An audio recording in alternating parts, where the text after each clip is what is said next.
Bienvenidos, ¿cómo están? Este es otro y un nuevo episodio de Voces Misioneras. Estoy en esta tarde acompañado por Kelly, mi compañera y Hola, mi host. ¿Cómo estás, Kelly? muy bien, Qué gracias a bueno. Dios. Sí. Bueno, siempre llegamos al momento que tenemos que hablar de nuestra emoción con los invitados y la verdad, muy contento y emocionado que en esta oportunidad, eh, como tantas otras veces en el pasado, tenemos la chance de hablar con queridos amigos nuestros que siempre se siente muy fácil, muy natural. Así que en esta vuelta y recorrida que estamos haciendo por la región, ahora nos vamos a ir al noreste de Argentina, a la provincia de Misiones, para hablar con nuestros queridos amigos Sergio y Ruth. ¿Cómo andan, Sergio y Ruth? Bienvenidos, gracias por haber aceptado Bienvenidos. la Gracias. invitación. Muchas ¿Cómo están? gracias. Muy bien, contentos de poder verlos, compartir este tiempo y bueno, estar en este programa. Sí, la verdad Eso. que muy agradecidos y también un privilegio de poder compartir con ustedes en este momento, amigos de la vida, encontrarnos ahora en este espacio. Sí, Qué bueno, excelente. me Eh, encanta. Para ustedes están en el norte, pero todo América Latina están bien al sur. Estamos al sur, sí. Sí, Misiones sí. queda bien al norte de Argentina. Al norte, noreste de Argentina, así que estamos en Sí. la puntita que limitamos con El Paraguay. bracito que sale de Argentina, que está al límite con Paraguay y con Brasil. Así que somos Eso. triple frontera. bien, Misiones muy conocida por... Las cataratas. Las cataratas del Ajá, Iguazú, que son unas de las 7 maravillas del mundo. Y ahí eso. está, ahí está. Este Promociona de momento paso Sí, auspiciado, en este momento sí, oficial por por las cataratas del Iguazú. sí, Vengan a conocerla. súper recomendado. ¿Hay alguna fecha del año que es mejor ir? Y la mejor En- fecha es septiembre o abril, que hacen como menos calor. el invierno, digamos. Digamos que el invierno, sí, otoño-invierno. Porque después el calor, los mosquitos son intensos.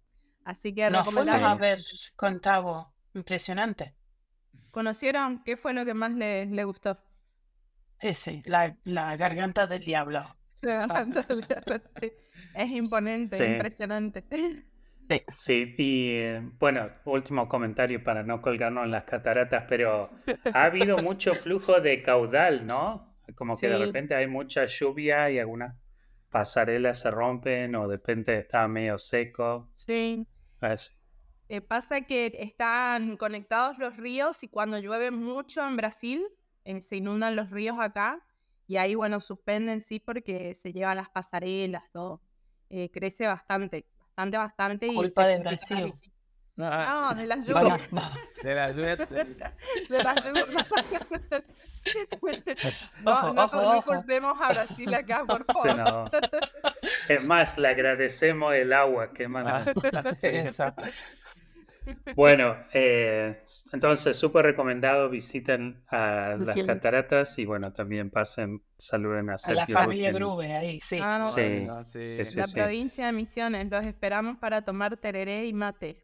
Ahí Eso. está, Muy bien. bienvenidos. Buen tereré Ya frío. después tenemos que, al final del programa vamos a hacer la diferencia entre el tereré y el mate, Y el que es mate. mejor A ver, con agua, con jugo de naranja natural, Ah, limonada. Un debate es fácil, eso. fácil de esa respuesta. Bueno, la primera pregunta siempre tratamos de arrancar, bueno, en la infancia, en la primera etapa, y siempre decimos, ¿qué recuerdan ustedes de su infancia? Los ruidos, los olores, los sabores, ¿cómo es? Cuenten y si quieren pinten una imagen de qué contexto se crecieron. arrancamos por las cataratas, entonces. Bueno. Sí. ¿Qué recuerdo de mi infancia? Hay recuerdos, bueno, ahí pienso en distintos colores o distintos sabores, como decías, pero también como distintas fotos. Y bueno, siempre le digo a Sergio, mi recuerdo como más feliz es la época de verano, ¿no? Cuando salíamos al patio, que teníamos un patio enorme, y habían los árboles con lianas que la de Tarzán, ¿vieron? Bueno, y yo iba a la escuela a la tarde y salíamos de la escuela con unos compañeros, tipo quinto, sexto grado, la del S, íbamos a merendar a casa y lo que hacíamos era competencia de lianas, digamos, ¿no? ¿A quién le soportaba más la liana o quién saltaba más alto? Y era jugar así con la naturaleza o esconderse, digamos, atrás de los árboles, porque vivía en una casa donde había un patio grande, muchos árboles, mucha vegetación. Y bueno, recuerdo, ese es mi recuerdo, salir de la escuela e ir a jugar al patio, que era como una mini selva, digamos, ahí en mi casa. Y después, bueno, cuando crecí un poquito más, mi prima vino a vivir con nosotros, más chica mi prima, y mi mamá tenía una moto Sanelita, de esas con canastito al frente, y no nos prestaba ni ahí porque éramos niñas, ¿no? Entonces cuando él se dormía la siesta, porque acá se duerme mucho la siesta, es sagrada la siesta, después de almorzar hasta las 4 de la tarde y siesta, agarrábamos la motito y nos escapábamos por el patio ese y un rato probaba yo, otro rato a mi prima y era una revolcada, ¿no? Después si le faltaba algo a la moto, nadie fue. Pero ¿Cómo bueno, a qué edad fue eso? y tendría mi prima 10 años y yo 12, esa edad más o menos. Ok. Así que bueno, sin casco, sin nada, pero era dentro del patio. Como el patio era grande, íbamos al patio del vecino, volvíamos. Así Imagínate, que de patio en patio, pasando con la moza por adentro. sí, pero fue una infancia esas eran nuestras macanas, digamos, ¿no? Ay, bueno, mi infancia sería en la ciudad de Posadas, acá donde estamos ahora viviendo. Y por ahí algo que me recordaba es en la casa donde están, en la casa de mis padres, hoy es todo asfalto, está todo urbanizado, pero antes era calle de tierra. Entonces había muchos terrenos baldíos. Hoy ya está completamente urbanizado, no queda nada, todo construido. Pero en esa época, con los vecinos del barrio, también la hora de la siesta había que dormir y nosotros no queríamos dormir. Entonces nos escapábamos y nos íbamos a jugar en esos terrenos baldíos. Y una de las cosas que nos gustaba era a veces entrar en casas abandonadas, como a explorar. Me gustaba mucho jugar como de explorador y crecía, digamos. Estaban abandonados, así que crecían los yuyos, las plantas, los árboles. Y me acuerdo una vez que se nos cayó una hojota, una chancleta, y se cayó adentro de un pozo. Y estábamos prohibidos entrar en esa casa porque tenía un pozo de agua. Entonces la historia fue de que no podíamos volver a casa sin esa chancleta, Sin la foto. sin la Sí. hojota y encima contándole de que se cayó adentro del pozo porque ese era el lugar prohibido. Así que se fue toda una odisea recuperar esa chancleta de ese pozo de agua y que no se enteraran nunca mis padres porque, digamos, no. Se están enterando ahora. Ahora Sí, sí. ahora se están enterando. Porque mi suegra era brava. así. Era brava, sí, era brava mi mamá en ese momento. Iban a comer retos y no llegaban sin la Claro, ya al salir de la siesta era todo un tema. Así que bueno, recuerdo eso y después el olor, vos mencionaste la tierra colorada. Era enfrente de mi casa, era tierra roja y cuando venía la temporada de lluvias así, el olor que emanaba, digamos, ese olor a humedad y tierra colorada, que bueno, hoy ya no se ve en esta zona porque todo quedó asfaltado, pero cuando llovía se armaba un bañadal de tierra que era caminar, chac, chac. Y nosotros estábamos a una cuadra de la avenida, así que para ir a la escuela era ponerse algo para salir de esa tierra, digamos, que era un bañadal de lodo. Así que bueno, eso fue una etapa de mi infancia muy divertida.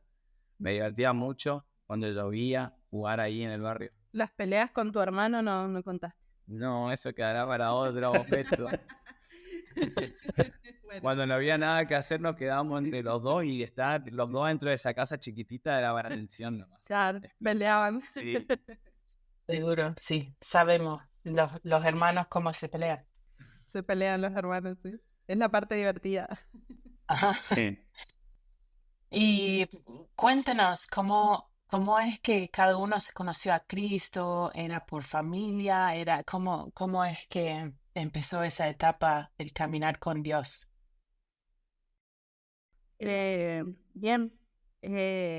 Mi mamá conoció a Cristo en su juventud, digamos, pero se había alejado cuando me tuvo a mí, digamos. Entonces, fue a través de ella se afirma, cuando queda embarazada de mí, se vuelve a afirmar al Señor, vuelve a la iglesia, y es como que yo me crío, digamos, en la enseñanza de Dios, de la Biblia, en ir a la iglesia, en tener las costumbres de fe, digamos. Y seguí hasta mi adolescencia, pero recuerdo que llegó un momento en que dije, bueno, tengo que tomar la decisión si voy a seguir la fe por mi mamá o la voy a seguir por mí misma, porque yo quiero, porque al fin y al cabo creo que yo terminé yendo más a la iglesia que mi mamá. Siempre le cargo, le digo, yo fui más a la iglesia que vos. Sigue yendo, sigue teniendo, es una mujer de mucha fe. Y bueno, a los 12 años más o menos, que dije, quiero realmente conocer a Cristo y tenía una misionera en mi iglesia que era la que siempre le hacía las preguntas más insólitas y era con mucha paciencia me respondía. Así que bueno, a través de ella, compartiendo con ella, conocí más al Señor y decidí que quería servirle. Ahí fue a los 12 años más o menos que yo quería tener una relación diferente con el Señor y también, bueno, mi mamá en su proceso de búsqueda también me regalaba libros, como no sabía cómo enseñarme mucho, en esa época también me regaló libros, me regaló un cassette de Puerto Seguro, de la banda Puerto Seguro, libros de McDowell, sí, cassette. Sí, así que Lucas Ley me había regalado libros así que ella no lo leyó, pero se ve que alguien le recomendó y me los regaló y fueron como mi salvación, siempre digo. Y Bien. eso fue en tu etapa de robar motos, así que... En esa, imagínate si no hubiera venido a Cristo, me iba a, Dios mío, ¿qué va a andar robando por ahí? iba a ser una rebelde, güey.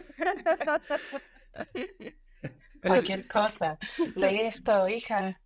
Sí, era una cabra y después me transformé en oveja. Qué lindo. En esa época, sí.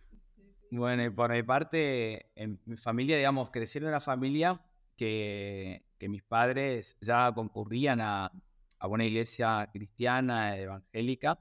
Ambos nos criaron, somos dos, mi hermano y yo, los únicos hijos, así que nos criamos en ese entorno también en un contexto cristiano, siempre participando en iglesias, en todas las actividades, pero pienso que una etapa en la que empecé a buscar a Dios fue más o menos a los 12 años. Me acuerdo que yo me preguntaba si Dios estaba.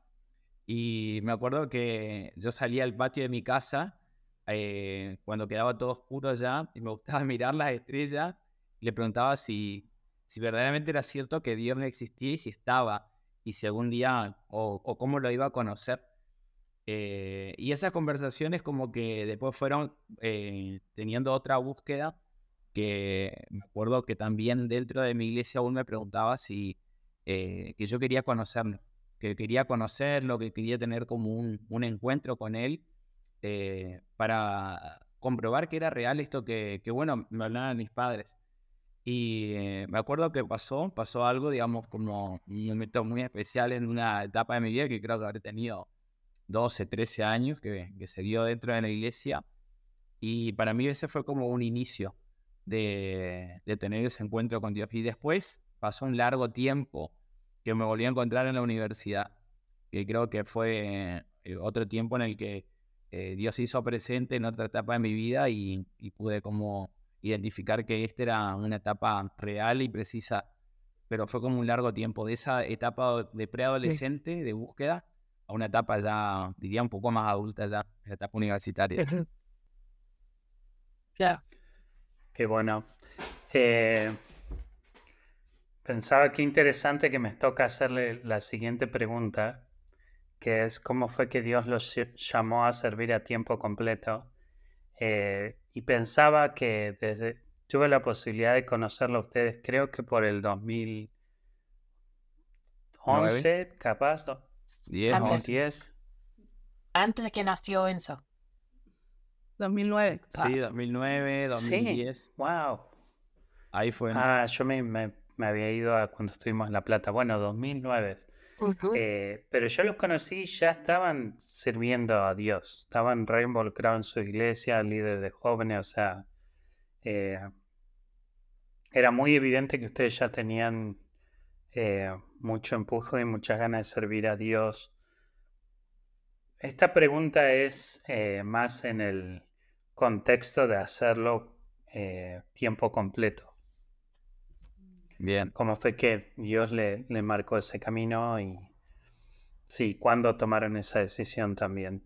bien. Bueno, acá está uno de los responsables del otro lado de la cámara haciendo esa pregunta, porque tiene que ver con esa etapa de la vida. Algo que yo me acuerdo que no quería era ser un misionero. Arrancó para ahí. Yo no quería ser misionero y cuando conocí a Cru en ese año del 2009, no tenía una dimensión de que, digamos, era un enfoque al llamado a tiempo completo, a servir en las misiones dentro del contexto universitario de por vida, digamos. Siempre lo negaba. Y me acuerdo que en ese tiempo no quería saber nada, digamos. Mi contexto era que yo ya estaba por recibirme, así que en el 2009 estaba con la última materia, la tesis, en el 2010 me gradué como arquitecto y nos casamos con Ruth y estábamos involucrados en CRU como voluntarios, sirviendo, levantando movimiento en la ciudad. En ese tiempo Tavo era quien nos mentoreaba y se venía de Buenos Aires, llamaba. Y me acuerdo que siempre Tavo me decía, Sergio, ¿no considerás servir a tiempo completo? Acá traigo, cada vez que venía Tavo con la visita, era acá traigo la solicitud para firmar. Y ya traía Todos los diploma y viajes, todos todos los los viajes viajes. trae. Era igual. Táctica de Ay, reclutamiento. sí, Yeah. terrible era. Bajo presión el Bajo reclutamiento. presión el reclutamiento de la buena, de la mala. Me decía, vamos a tomar algo, comíamos algo y salía la solicitud ahí, siempre estaba. Y yo, Siempre no, estaba ahí al alcance de la mano. al alcance Bueno, de la al mano. fin funcionó, así que bueno. Sí, Sí, sí. funcionar de todo. Yo dije, no, hasta que Tavo dejó de insistir. Y yo dije, bueno, ya está, el hombre se cansó. Y bueno, nosotros nos casamos, estábamos floridamente en la luna de miel y todo eso. Y me acuerdo que fue muy fuerte porque un año después de casado estábamos sirviendo y ya estábamos con nuestra vida yendo por otro lado. Y me acuerdo que en ese campamento, eso fue en el 2012, fue muy fuerte. Fue como ese encuentro con Dios nuevamente, en el que sentía que Dios me estaba llamando y me decía, te estoy llamando o te estoy invitando a que vos me sirvas a tiempo completo. Y yo digo, pero parece Tavo de vuelta otra vez. Pero ya no estaba Tavo. Estábamos, me acuerdo que en un campa, y yo ya le había dicho a Ruth que algo que yo no quería hacer era ser un misionero. Y le dije, vamos a ser profesionales, vos vas a ser psicóloga, yo Parte arquitecto. de sus traumas. Sí. Y le dije, no, vamos a servir con nuestras profesiones. Y en ese campamento fue muy fuerte la voz de Dios indicándome que Él quería que trabajara y me acuerdo las palabras fueron en edificar en la vida de las personas. Que para mí, bueno, era como edificar casa, construir, y acá era edificar en las vidas de las personas, que a eso nos llamaba.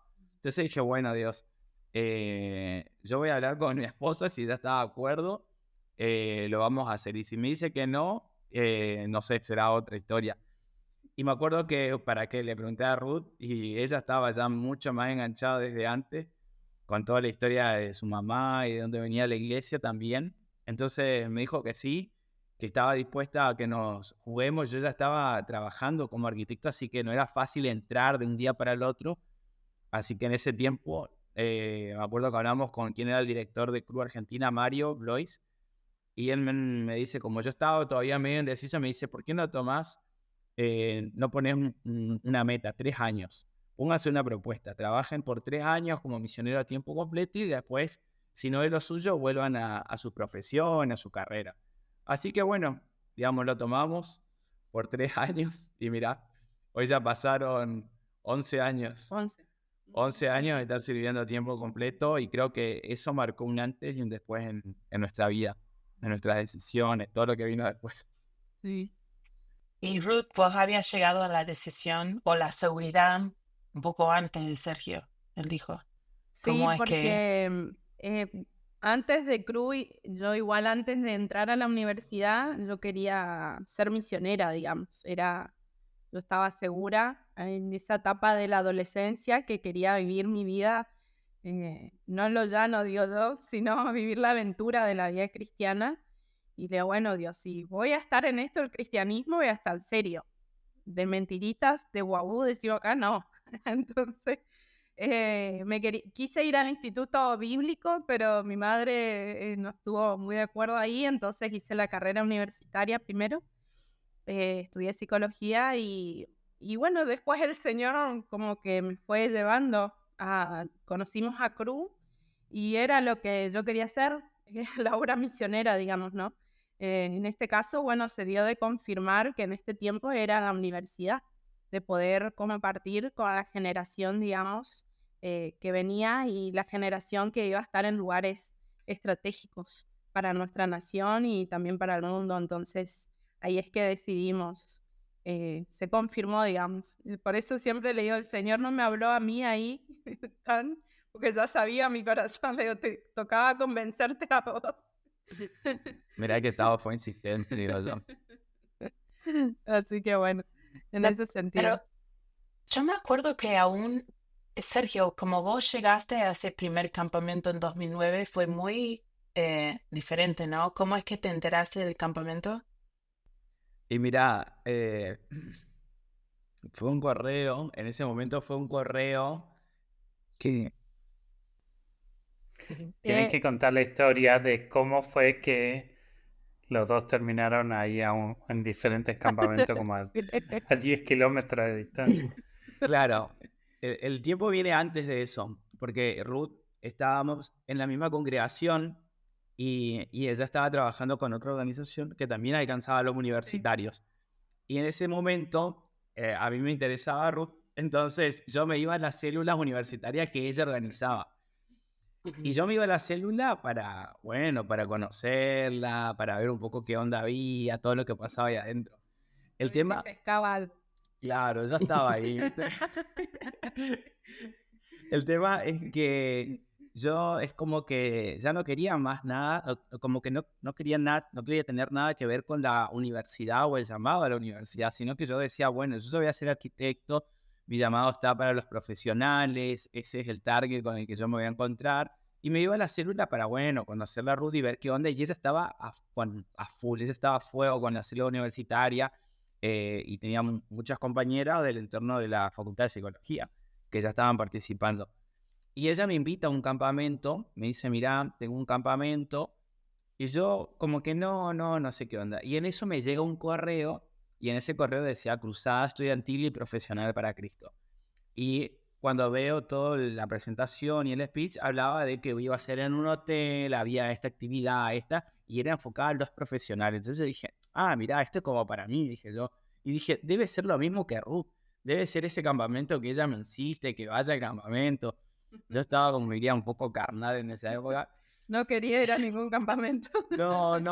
Y me llamó la atención porque era en un hotel, en un contexto donde había muchas actividades. Y dije, debe ser lo de Ruth. Cuando le voy y le muestro a ella me dice, no es, porque me dice, vos vas a estar acá en Casa Grande y yo voy a estar acá en... Era otro lugar. Sí, en otro lugar, pero más abajo, sí, como en la parte sur de Córdoba y yo en la parte norte. Y la misma fecha coincidía todo, era la misma fecha. Entonces, nuestros líderes, como nosotros éramos amigos, no éramos novios, nada, me dicen, no, ustedes no pueden ir al mismo lugar, vos te vas a ir allá, anda a ver qué onda esto de Cruz, y bueno, y vos te vas al otro campamento que ya está hace un año trabajando. Bueno, vean un poco, a mí me mandaron como una especie de abrir el campo porque hablaba de los profesionales. La cuestión es que me voy a ese campamento y en ese campamento para mí fue un antes y un después. Eso pasó en el 2009 porque yo me vine con Sergio carnal, viste, con toda mi vida así, y resulta que me voy a ese campamento que yo no entendía nada, porque hablaban solo de ganar, edificar, enviar. Ese primer encuentro fue... O sea, contar el primer día que... No, eso siempre digo, pero yo venía de un contexto donde buscábamos que haya un speech con un versículo o algo, y no había ningún versículo bíblico, solo hablaban del ganar, edificar y enviar, no tenían versículos bíblicos. el primer, Él el primer esperaba día, que... claro, yo esperaba más o menos un recibimiento con algo, viste acá, este es el lema, este es el versículo, y resulta que no había nada, no se oró nada, y esa primera noche la apertura fue en la piscina, y en la piscina estaban todos disfrazados, era una temática de pueblos originarios, entonces estaban disfrazados, sin remeras, con no sé qué, un taparrabo, y estaban todos los chicos bailando, y yo dije, Dios mío, ¿a dónde vine? Esto es ¿no? ¿Qué van a hacer acá? Encima tiraron fuegos artificiales al borde de la piscina. Yo dije, Dios, yo estaba orando en mi habitación atemorizado y dije, me vine a un culto de no sé de en qué serán. Esta gente no ora, no habla de Dios, no habla de Jesús. Están bailando alrededor de la piscina, nos daban unos jugos. Así que eso fue como, para mí yo ya me estaba por volver. Y nada que ver. El tercer día, me acuerdo que ya estaba quebrantado. Oraron el primer día. Sí, ese día Marcelo Morales oró al final de la piscina y dije, bueno, por lo menos oraron para para cerrar la noche. Pero el otro día me conocí a Mario, ahí empezaron a hablar de la Gran Comisión, y el tercer día yo estaba desafiado a iniciar un movimiento en mi universidad, en volver a misiones y iniciar un movimiento. Y ahí fue cuando eso se despertó, pero es como que fue así, fue del Espíritu Santo que se despertó el llamado y yo dije, bueno, yo quiero hacer esto. Digamos, no lo hice nunca, quiero volver a iniciar un movimiento en mi universidad, en misiones, y ese fue el punto de inicio, digamos, como conectamos con el llamado de la Gran Comisión. Después le conté a Ruth, ya lo estaba haciendo, por eso cuando vuelvo le comento a ella, porque ella ya estaba ahí siendo parte de todo esto con otra organización. Bien. No, Cabo, se acuerdo muy bien de conversaciones con vos ahí en ese campamento. Sí, porque tengo que contar, había un horario sagrado en el campamento que era después del almuerzo del partido de fútbol ahí bajo el sol en la canchita y yo podía fallar muchas cosas, pero eso no fallaba. Y alguien viene y me viene a hablar. A la mitad del partido me dicen, mirá, hay un chico que quiere hablar quiere hablar con alguien y me mandaron a buscarte a vos. Yo digo, ¿qué pasa? No, pero quiere abrir un movimiento. Yo digo, tiene que ser ahora. Yo también estaba en espiritual. Y bueno, y salí así medio sin gana y claro, voy y lo encuentro a Sergio totalmente movido con la visión y todo. Y nosotros ya lo habíamos visto, ¿no? O sea, ese tipo de actividades, a pesar de los bailes en la pileta y los tragos, los jugos en la pileta, mueven mucho. Entonces, o sea, estaba esa duda de ¿será o es uno de los tantos que han venido, han dicho sí, levanto la mano y después no? Pero no, obviamente que no. Creo que nos volvimos a ver en marzo, ¿no? Sí, Que sí. viajamos y Fue para cuando iniciaban las clases y bueno, siguió. Eso seguían siguió. encendidos. Sí. Bueno, en ese 12 años, ¿qué se recuerdan? ¿Qué recuerdos más como están en la mente de buenas cosas, lindos hitos de trabajo en ministerio? Wow, un montón de lindos recuerdos, pero los que más por ahí recordamos son los proyectos sociales que hacemos en el país. Hay uno que hicimos acá, en la provincia de Misiones, que le llamábamos Tierra Colorada, y es recordar, digamos, ¿no? Que íbamos justo los 3 días de proyecto, llovía, y acá es intensa la lluvia. Y aún con lluvia y todo, íbamos a las aldeas guaraníes a poder compartir acerca de Cristo, pasar la película a Jesús, hacer actividades, atención médica. Y recuerdo, ¿no? el estar lavando los pies de los niños y ponerle las zapatillas nuevitas y su carita de sorpresa, ¿no? Y de emoción por esa zapatilla y también, bueno, rodeado del barro a la misma vez, de la misma tierra, y poder ser parte, digamos, de esos trabajos es sumamente llenador, digamos, o satisfactorio, y también ver a los discípulos, a los chicos que van conociendo a Cristo, o también los cristianos que van siendo movilizados a salir de la zona de confort, sirviendo y encontrando cómo Dios usa sus vidas y también encuentran que tienen talentos, que tienen dones. Es sumamente lindo poder verlo, digamos. Así que recordamos con mucho cariño, atesoramos mucho el proyecto Tierra Colorada. Lo hicimos bastante años. Por ahora pararon. No sé si los estudiantes van a seguir con el desafío, pero son proyectos que marcan mucho el corazón y la vida. También el proyecto del norte, del NOA, que bueno, ahora lo hace la Fundación VAS, en parte de CRU. Así que ahí vamos con el Ezequiel, nuestro hijo, que tiene 10 años, y es sorprendente verlo a él, digamos, ¿no? Con otros niños. Él entiende que el proyecto es para él cuando vamos a las actividades, las golosinas, la palabra, Bien, todo es para lo tiene él. claro. La tiene re clara. Él va a recibir todo lo que el proyecto brinda. Así que bueno, él lo disfruta un montón y es hermoso poder servir en familia, digamos. Es muy, muy lindo para nosotros servir juntos y que para él no sea como una carga, un pesar, sino que realmente sea Claro. poder disfrutarlo. Así que y disfruta con los estudiantes, con los grandes. Este año que fuimos, se hacían chistes, no le dejaba dormir a los estudiantes, así que era uno más de ellos. Lo disfrutó un montón. Aprovecha que no puede bañarse, como está muy frío el clima, disfruta no bañarse, es lo mejor de eso. Excelente. Sí, yo también coincido con el tema de la familia. Hubieron como dos etapas que son muy fuertes. Una es el hecho de poder ir con tus discípulos y experimentar esos tiempos juntos de servicio. Estamos todo el tiempo en la universidad, que está bueno, pero el tener un viaje juntos y compartir esa experiencia y después volver y tener esos recuerdos, creo que eso es algo de lo más llenador. Nos han pasado estos 12 años muy rápido. Y ahora experimentarlo con Ezequiel, porque bueno, por ahí ustedes dirán, Ezequiel en realidad, él está con nosotros hace 4 años, es nuestro hijo por adopción y empezamos a experimentar con él hace 4 años esto. Entonces ahora es como que está más arraigado esa experiencia y él ya dice, ¿cuándo es que nos vamos? Dice, y él como que son mis vacaciones, ¿viste?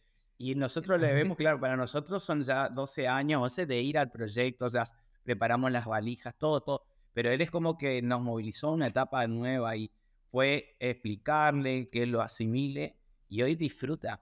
Y se toma, tiene sus travesuras, digamos, la última vez no le quería dar la golosina y se las amañó y fue y consiguió.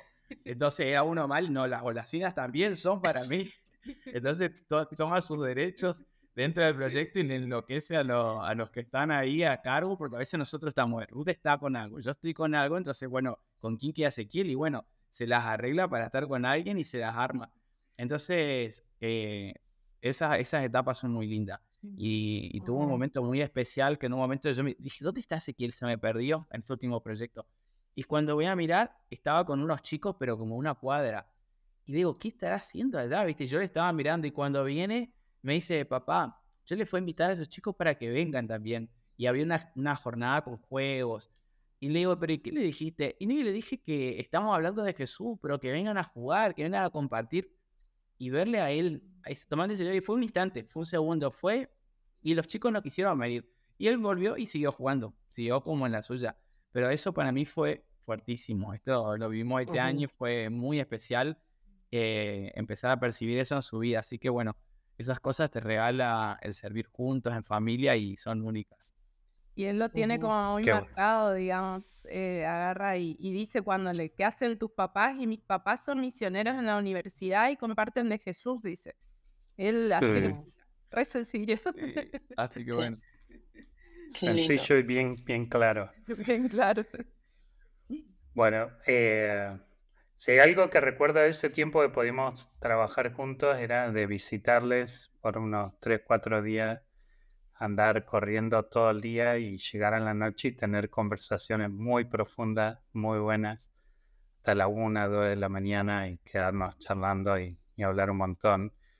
Y Ruth siempre está lista para una pregunta bien profunda, así que acá va Ruth. Le voy a hacer una variación, pero siempre le preguntamos a nuestros amigos que pasan por acá, qué han aprendido de Dios en los tiempos difíciles, pero la variación es qué han aprendido de Dios y de ustedes en los tiempos difíciles. Wow. Profunda pregunta. Varias cosas, ¿no? Que hemos aprendido de Dios y de uno mismo en los tiempos difíciles. Yo siempre tengo una frase que digo, bendita la crisis que me hizo conocer más a Dios. Y yo creo, y también soy testigo, que las crisis me llevaron a conocer a mi Padre Dios de una manera diferente, más cercana, y permitirme también conocerme y ser vulnerable, digamos, ¿no? Muchas veces uno no acepta estar en crisis o no acepta que a veces está como desorientado, desestabilizado emocionalmente, pero aún Dios ahí está para sostenernos, para escucharnos y aguantarnos nuestras incoherencias, digo, aguantarnos cuando los patitos se nos salen de la fila en la cabeza.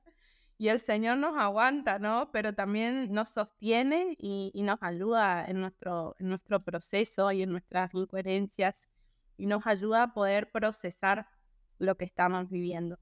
Entonces, para mí sería poder conocerlo como Padre y, bueno, hemos vivido varias crisis, ¿no? Creo como toda persona. Pero por ahí la de poder ser padre fue una crisis que nos llevó más tiempo y en esa crisis fue entender la soberanía de Dios, entender los no de Dios y los para qué también de Él, y fue comprender que su amor y su persona siguen siendo la misma. Entonces eso me anima, digamos, que muchas veces siempre digo sí, pero no, el sí, pero no de Dios. Sí, pero no porque es a mi voluntad. Y bueno, en su voluntad es perfecta, digamos. Y en esa voluntad de Dios nos permitió tener a Ezequiel. Y Ezequiel, cuando fuimos al hogar, nos decía la directora que él oraba, pedía por una familia. Y bueno, llegamos nosotros y siempre nos emociona saber que somos respuestas a sus oraciones y que probablemente Él va a ser respuesta a oraciones de muchos otros y que eso nos enseña el Señor, ¿no? Que en este proceso, en su voluntad, y hay oraciones respondidas hermosas, digamos, ¿no? Así que eso, no sé. Sí, yo también pienso en esto que yo me veía muy centrado en mí, como en mi etapa anterior, aún haciendo, es como que hace un tiempo atrás, cuando entramos en la crisis de la paternidad, que fue larga, ahora estamos hace 4 años con Ezequiel, pero fueron otros 4 años mirando para atrás, fue, fue, fue larga y dolorosa. Pero yo creo que es porque yo estaba muy centrado en mi propio yo, en mi propio ego. Y algo que Dios me enseñó es que uno no vive para sí, sino que vive para otro. Pero aún viviendo para otro, vivís en los planes de Él. Y creo que la paternidad, digamos, con el hecho de encontrarnos con Ezequiel, a mí me cambió mucho la mirada hacia mis discípulos, en el sentido que son hijos de Dios, pero aún en mi tiempo yo pensaba que Él lo sabía todo y que aún lo hacía de corazón, y creo que todavía sigo aprendiendo mucho, que tengo que morir cada día, que tengo que escuchar a Dios, y creo que mi hijo Estodian, que va creciendo, está entrando en su adolescencia, me sigue enseñando eso. Ir al hogar fue muy fuerte para nosotros y entender de que estábamos siendo los padres que él necesitaba. Y yo pensaba que yo necesitaba, digamos, ser un papá, digamos, o tener un hijo, y no necesitaba tener un hijo. Yo necesitaba ser el papá de alguien, que él lo estaba esperando más que yo. Pero hoy también entiendo que él va a ser el día de mañana, como dijo Ruth, una respuesta para alguien. Pero así lo veo también hoy con mis discípulos. Cuando tengo que parar un tiempo y estar con alguien, compartir una media hora o una hora, tratar de concentrarme en que no es para mí, sino que es para él, para esa persona, porque él también va a ser un trascendente hijo de Dios para otra persona. Y eso fue una cosmovisión que está escrita en la Biblia, que lo sabemos, pero hasta que lo asimilamos, duele, se procesa. Y bueno, hoy estoy entendiendo eso, que mi vida está siendo trascendente mientras que vivo para otros.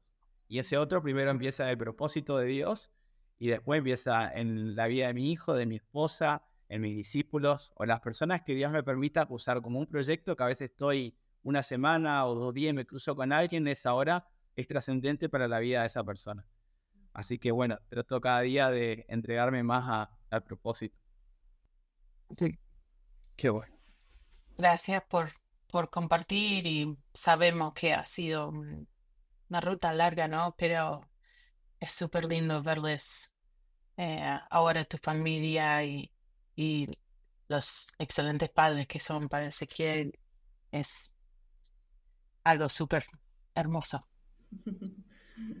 Bueno, Em, Tenemos una pregunta más que es de los nuestros y después viene la pregunta del podcast anterior que alguien ha dejado especialmente para ustedes sin saber que eran ustedes. Pero nuestra última pregunta es si pudieron volver al pasado a decir a vos mismo, pero de tu juventud, algo. ¿Qué le gustaría decir a la pequeña Ruth, al pequeño Sergio?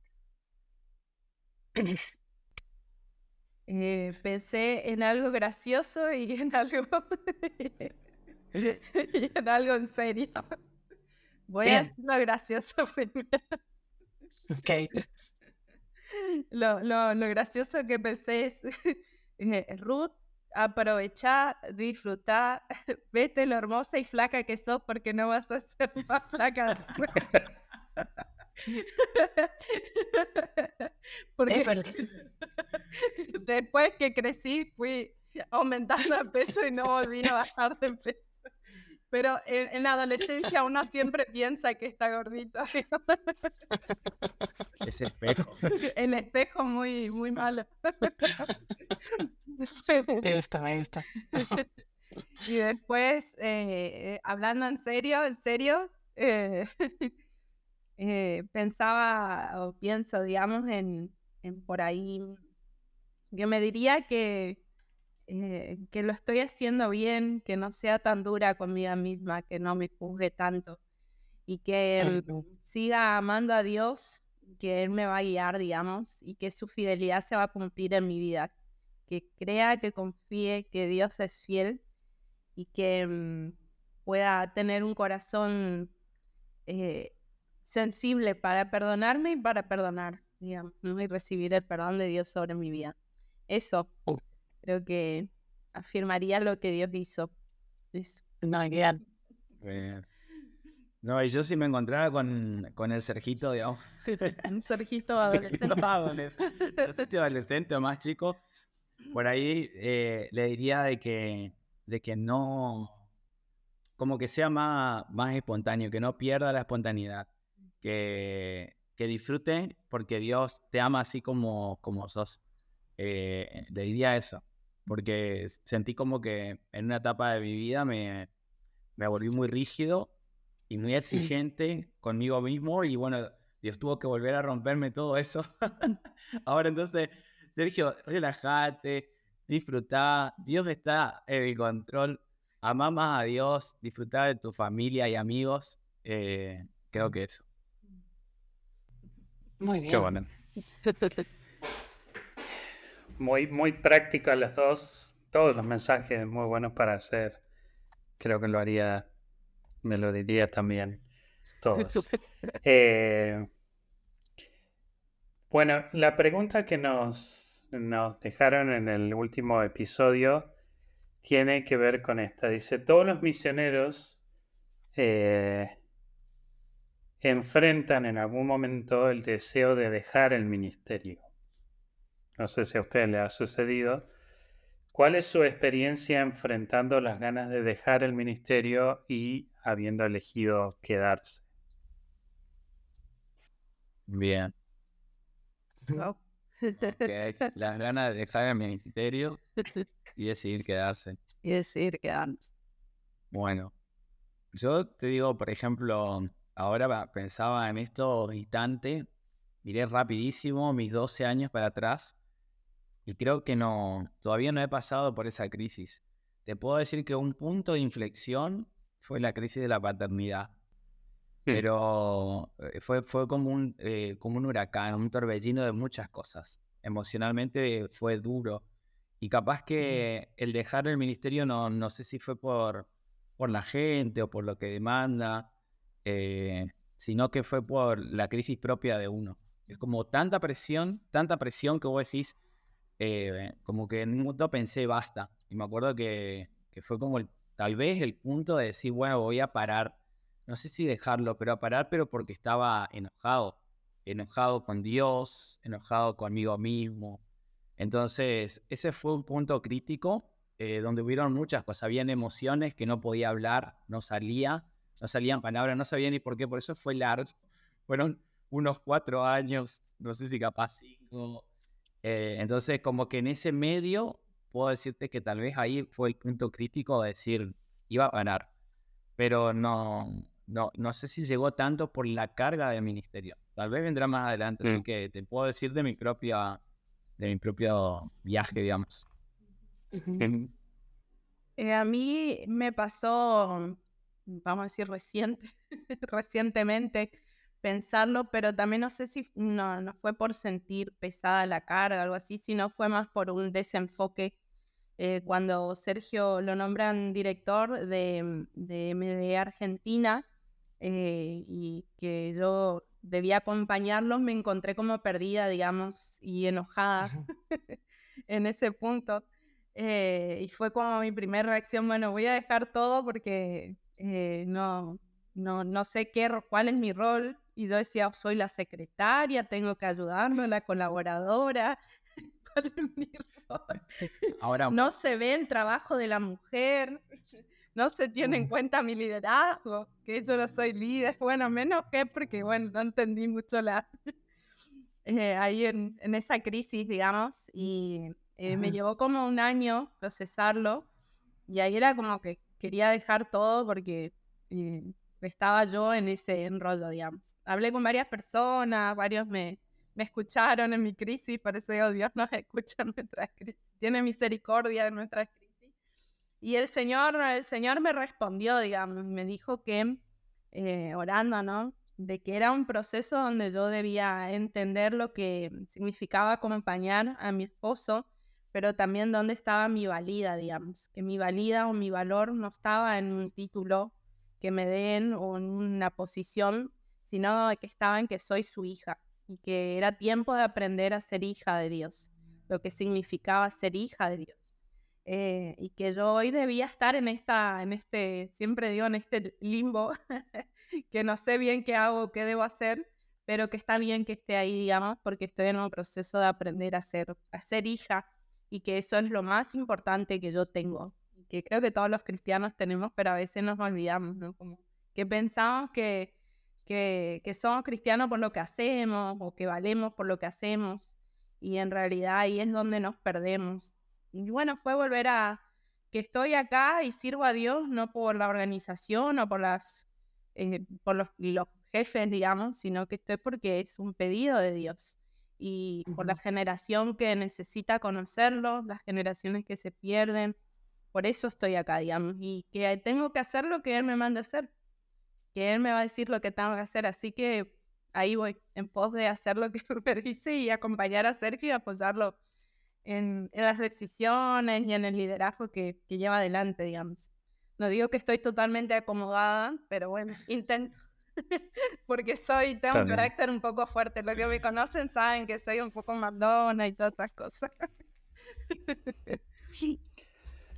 No vamos a hacer comentario ahí. No, qué bueno lo que compartís, Ruth. La verdad, lo valoro mucho. Algo que nosotros charlamos con Kelly antes de arrancar este pequeño viajecito de entrevistar gente es que nunca quisimos reparar o hacer énfasis en el rol, que para nosotros es algo temporario, específico para la organización, pero más nuestra idea era escuchar el llamado a estar involucrado en la Gran Comisión, el llamado de Dios, ¿no? O sea, la parte organizativa o el rol que cada uno de los invitados que han pasado por acá, hemos tenido gente que tiene 1 o 2 años en el ministerio y otros que tienen 35 o 40 años de ministerio y no hay una pregunta que esté orientada a tu rol o lo que haces, porque nuestro corazón está en contar las experiencias que tienen ustedes como misioneros y el llamado de Dios a la Gran Comisión, ¿no? Eso es lo que ojalá podemos verlo en 10 años esto y no cambia, ¿no? Quizás si nos enfocamos en el otro, en el rol, quizás va a dejar de ser relevante. Así que está buenísimo eso y creo que si hay algo que nos ha animado mucho a nosotros con Kelly es esa parte de permanecer conectados en la Gran Comisión. Así que está bueno que lo tengas ahí presente y vayas descubriendo, ¿no? Tu contribución. Bueno, gracias. Sí. Un desafío. Ahora, ustedes, es tu turno para dejar una pregunta para la próxima persona o personas que van a ser entrevistados en Voces Misioneras. ¿Qué pregunta te gustaría que contestan? La pregunta es un poco si pudieras elegir imágenes de su recorrido como misionero, ¿no? En el servicio, ¿qué imágenes mostraría? ¿Qué 3 imágenes mostraría de su recorrido misionero? ¿Cuáles serían esas fotos que quisiera tener como en un cuadrito o para recordar y qué le recuerdan, digamos? ¿Por qué la tendrías ahí? ¿Por qué tendría esas fotos Ok. ahí? Un Me Solarium podcast. Sí, Eso, algo Sí. así. auspiciado bien. por Solarium. Me gusta. Auspiciado por Solarium, sí. O Snapchat. No, no Bueno. creo que ninguna pregunta ha sido repetida, ¿no, Tavo? No, Siempre no. diferente. Sí, Me gusta. hubo un Similaridad. pequeño pasaje que estuvimos muy parecidos, muy en el tema de ir al pasado, Ah. medio sci-fi, que tenía miedo que íbamos a repetir, pero no, todas muy distintas y sí. Bueno, hemos llegado al final, espero que lo hayan disfrutado, que se hayan sentido cómodos, la verdad ha sido Súper re lindo No, repasar tal la historia y Ahora, la escucharla. pregunta final, Tavo, por el TDD. Ah, sí, Ah, ¿qué mate o tereré? ¿Qué preferimos? Sí, Nosotros, sí, sí. no, mate. Mate amargo, Mate. bonjullo, Mate amargo con Ok. suyito con uno. suyito. Le ponemos algo que le Ok. dé un toque de sabor ahí. Y eso es lo que va. Pero cuando hace calor, Pero tereré. ahí no la está, muña. yo así es. No, y en el caso Ahí del está. tereré, un tereré de agua con algunas hojas que le dé un toque. Hojas de Sí, menta. menta, que ya tenemos nuestra plantita de menta acá, algo así, pero Bien ahí. limoncito. sí, pero Estoy normalmente de acuerdo, pero con limonada. Ah, bien. Sí, también. De limonada es O lo más. jugo de naranja. Ella hace uno de claro, jugo de el jugo, naranja el espectacular. jugo exprimido, eso también. Lo más La también. naranja o bueno, con los limones en rodaja adentro también. Acá se pueden Pomelo. tomar litros de tereré el calor. Litros y Sí, litros. en la costanera, ¿no? Costanera. Sí, Eso. totalmente. Mirando el río Paraná. Con los bizcochos de la polaca. Ah, sí. Ahí está. Ahora son las Un chicas. saludo Ahora a se la chipan, polaca. chipetas. Ah, esa.